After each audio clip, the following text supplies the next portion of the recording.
Hey, we're live again.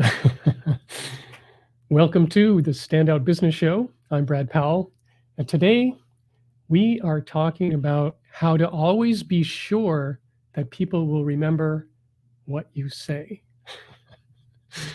And this reason for this whole conversation is that I saw a study not too long ago that shows that when you give a presentation, when you stand up to give a talk, or when you make a video like what I'm doing right now, or even when you post on social media and you're sharing all this information, well, the people who are hearing you or seeing your content, they're going to forget 80% of what you just said. 80%. So it's almost like no matter what you do, people are only going to remember a little tiny bit of what you have to share with them in the next day or two or three. And by a week later, it's gone. So with everyone doing all this content marketing and sharing all this information, what are you going to do? Like, how do you solve this problem so that you're not on this like eternal workaholic gerbil wheel thing of, I'm giving you all this stuff, I'm trying to give you value. And if you do that and people just forget about it, like if they just forget most of everything you said, what's the point? This is a huge problem. So this is what we're going to tackle today. This is what I'm going to try and solve for you. It's not that hard. It's actually much easier than you think. I'm going to show you the number one way to ensure that people will remember what you said. Sound good? Are you intrigued? All right. So with that, let's start the show.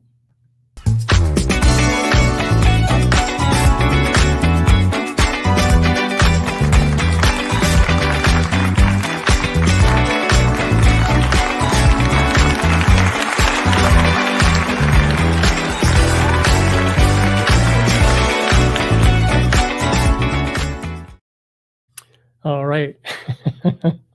Here we go. Well, I'm going to start with this. You know, here I am sitting on the couch and I'm watching Disney's latest version of Cinderella. And I'm watching it with my daughter, my 10-year-old daughter. And thanks to my daughter, I've gotten to see a whole bunch of kids' movies, Disney princess movies, Pixar stories, all that kind of stuff. And I really like the opportunity to watch these films with my daughter, partly because often the story is teaching something that is actually going to help her grow into a stronger, better young woman. And that's always a good thing. It also gives us, the two of us, something to talk about, something to connect on. And occasionally, or maybe more often than I would have imagined, there's cool lessons in these films that I get, and I just like, wow, it just sort of blows me away. And this is an example of that. So we're watching this film, Cinderella, and in the last scene, this is what's going on. So Cinderella has up to this point had this false, fake pretense. I mean, she went to the ball as somebody who she wasn't. You know, it was complete make-believe. And now, like at this moment, the prince has been scouring the countryside to try and find her again. And he's located her house. And Cinderella is up in the attic and she's literally hiding out up there because the jig is up. Like the prince knows she's up there and now she has to come down and reveal herself and like who she actually is to the prince. And in the scene, she's walking out of the closet where she's been hiding away. And she comes to the landing at the top of the staircase and she catches her reflection in the mirror. And at that moment, she hears in her mind her mother's voice saying, "Have courage and be kind." And I'm going to play this scene for you. Would who she was, who she really was, be enough? There was no magic to help her this time. This is perhaps the greatest risk that any of us will take, to be seen as we truly are. Have courage and be kind. Right. So that message, it's it's so universal and it's so appropriate for the work that I do. I mean, how many times has it happened that for me personally, when I'm about to do something, like even when I'm, getting on camera and trying to talk like this, there's a little voice in my head saying, am I good enough? Am I worthy enough? If I'm showing myself as I truly am, is that going to be enough? And then taking that to heart of saying, well, in this moment, like and I know because I work with lots of clients who face this same barrier, this same internal holding back barrier. And really the answer in that moment is yes, have the courage to take the next step and to be there in yourself. And also in that moment, be kind to yourself. Be really kind to yourself and try and push those voices off to the side and say, no, really, I am good enough just as I am. This is the person who I am. And the more I show who I am, the more I'm going to connect with the people who I really need and want to connect with. And this whole thing, sharing all of that, this is where I want to dive into today. When we're answering the question, how do you get people to remember you? How do you get people to remember your message and the thing that you stand for and the things that you believe in? How do you get people to remember that and actually your whole thing, like your whole way of being becomes memorable? Well, you want to share this human experience, this experience of you as a human. And, so why did I share this story, the Cinderella story at the beginning? Well, when you're posting stuff or you're making a video, you want to do this human experience. And there's probably no better way to do that than, number one, to actually make a video, to be on video so that you are the one, doing the presentation and they're actually seeing you. People are understanding, all things about you and your personality and your quirks and the things that make you a little bit distinctive. And you want to give them some kind of experience which is bringing out an emotion and actually has stakes that people care about and has meaning, something that people can believe in. And really, this is all about telling stories and sharing a narrative where all of these things are happening, and sharing a narrative where here's someone who wants something, and a lot of these should be personal. These should be your own stories. So in this case, I started that Cinderella story by talking about my own experience of watching it with my daughter. And simply by, and I'm going to be transparent here, simply by sharing that little bit of detail, I am making myself relatable. I mean, as a guy who has a daughter, a little girl, I am now, like all the dads out there who have daughters, all the mothers who have daughters, and or, however you think of me, just when you see me as this guy, now you have another picture. It's like, oh, he's got a little girl.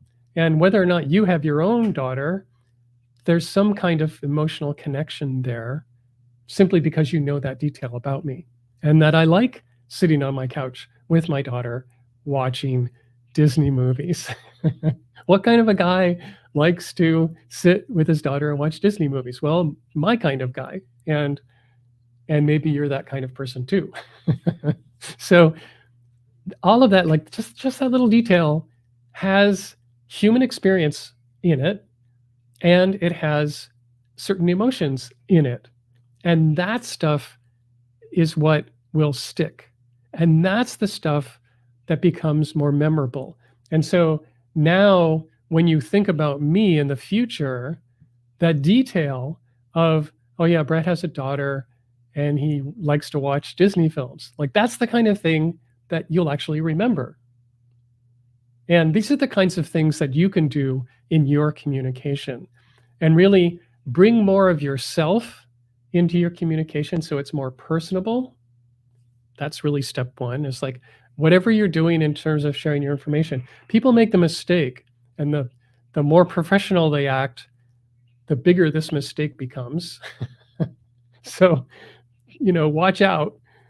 You don't want to just share the data. Like just share, here's the 5 ways to solve this problem. That information can be really helpful, but you want to bring yourself into it in some way. Bring a little bit of anecdote, little bit of detail, little bit of background, little bit of context, so that people will see you in the information that you're sharing and why you care and why they should care, that kind of thing. So bring yourself into it. Thing number 2 is you want to have stakes. You want to have some reason why people need this or care, or what's the problem, or what's the big desire that you or anybody else has around doing anything about anything. Like it's taking any kind of step forward or making any kind of change happen. You've got to have stakes, otherwise people, they don't care. They won't get wrapped up in the consequence. They won't get wrapped up in the conclusion. They won't get wrapped up in any of it, and all of it becomes forgettable. It's like, well, why should I care? And if you can't answer the question, why should I care, then you need to, do something else. Like share something else. Like find out something where you can answer the question, here's why you care. And then people will come in line. And then the last thing that you want to be thinking about is that this is really all about inspiration. And you want to bring people to a place where they can feel not only inspired, but now they know what the very next step should be. And so I call this not call to action, but call to adventure. So all the time that you're sharing whatever you're sharing, you want to enroll people in this change that you are bringing about in the world. And if they get enrolled, if they first of all relate to you as a person, and then second of all, they buy into the stakes, like they go, yeah, this is important to me too. And now they're going, well, now what do I do? Now that I'm ready to go, what do I do? Well, you want to be inviting them to a place where they can start taking steps forward. And that doesn't necessarily mean, especially to a new audience, that you're saying, oh, come and, work with me, or come over here and pay me all this money, or buy my thing. That's not necessarily the first step, but you can invite them into something where they can, in fact, do something on their own, where they realize, oh, this is possible for me. This is, like I'm convinced that this can happen. And if you help them get a couple of steps closer to the result that they're looking for, that's terrific. And it makes you really attractive, and it makes them believe in themselves so that they go, great, now I know I want to do this. And now I know I can do this. And that's what's super empowering to anyone who's in your realm. And bonus, it makes you more memorable. They'll remember you because you were the one who helped them take that first step. And this is where it completely sticks in their brain. So when it comes to storytelling, a lot of people think, well, I'm not a very good storyteller. And even more, I don't even have the time or the inclination to learn, like to take the time to go through the process of learning to become a good storyteller. Now, I will say it's a completely learnable skill, but at the same time, the way I work with people when I work with clients is that you don't have to be a good storyteller to do what I'm talking about. And in fact, the way that I work with people, I help you create that story just by being yourself. And an example of this is if you've ever heard good public radio, like a radio show like This American Life, well, those shows are always filled with stories. Like every hour-long episode is usually got 4 or 5 long narratives, like really in-depth human experience type stories. And the way those shows are created is that the people who are producing them, they go out and they find a subject who's got something interesting going on, and they interview them. And they sit there with a microphone and they say, "Hey, tell me about this." And then they just keep digging and pulling and asking different questions and getting the story out of the person who is just an ordinary person. They're not a storyteller. They're just somebody sharing, what they did, how they felt about it, what happened next, all that kind of thing. And they're guided through just reciting and sharing certain things that happened to them. And then that gets edited and re-edited down with a lot of music behind it and all this cool stuff. And it turns into these really beautiful, heartfelt, and meaningful stories, which is why This American Life has been going on for years and years. And it's probably one of the most popular public radio shows that exists today. And so this is the process that I do with my clients. When clients work with me, we only meet once a month. And I do the same kind of thing where I interview them and I ask them questions. And from their responses, I go a little bit deeper and I go to find the meaning and I find the stakes and I find the cool stuff. And we pull that out. And then that material gets edited down into short form video. And it turns into great storytelling. And so all the things that I'm talking about in terms of creating content that makes you memorable, this is the big result. This is this thing where people go, "Oh, I see this person. I feel something when I hear them speak. I bought into the thing that they're bought into. And I want to do the next thing that they're telling me to do." And that makes them memorable. That makes them stick. That makes their content work for the people who they're wanting to serve. And so where do we go from here? Oh, yes, the last thing. I have a call to adventure for you. So I want you to do this simple exercise. And this is where you can begin to come up with, well, what am I going to do in the next content that I do? Or what am I going to do in the next presentation that I make? How do I pick the kind of thing that I want to share that will, in fact, be more memorable? And the answer is not to, mine your brain for a bunch of information that knowledge that you have up here. That's not it. So what I want you to do is I want you to mine your experiences. And the simple step is that you just go look at your calendar and look at like just 1 week, last week, and all the things that are marked in there, all the things that happened on your calendar. You can look at each one, and for each one, ask yourself these 4 questions. What problems did I solve? What questions did I answer? What realizations did I have? And what stories can I tell? Right? So you know that in your interactions during the week, you do solve problems, you do answer questions, you do have these realizations that come up, go, "Oh, this was interesting." Something occurs to you in that time. And because of your interactions and your stories and the things that occur to you, you have stories. You have stories to tell. We have tons of stories to tell. And so write down any of the answers to any of those questions, and you'll start having these great, great content ideas that you can share, and use one of those prompts for your next presentation, your next piece of content, or your next video. Right. Well, that's what I have for you today.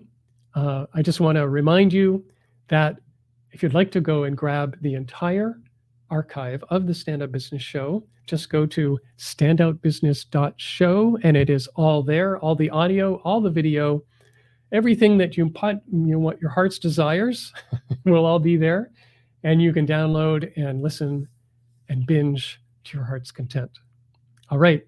Thanks so much for joining today, and we will see you next time. So long.